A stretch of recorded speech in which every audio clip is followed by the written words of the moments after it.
wanaagsan halkani waa RTN magacaygu waa Intisaar Saalax Xuseen ku soo dhawaada qodobada warka telefishinka RTN ugu waaweyn waxaana kamid ah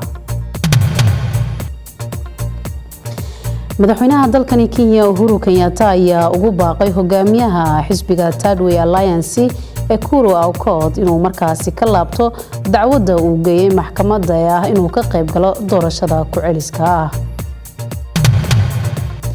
dagaalyahano ka tirsan Al-Shabaab ayaa la wareegay degmada Ceelwaaq ee gobolka Gedo kadib markii xalay ay halkaasi isaga baxeen ciidamada dawladda Soomaaliya oo halkaasi ku sugnaa Maxamed Cabdi Waare ayaa ku guuleystay doorashada madaxweynaha dawlad goboleedka Hirshabelle kadib markii uu wareegii u dambeeyay uu markaasi ka adkaaday musharaxa la tartamayay ee Daahir Cabdulle Cawaale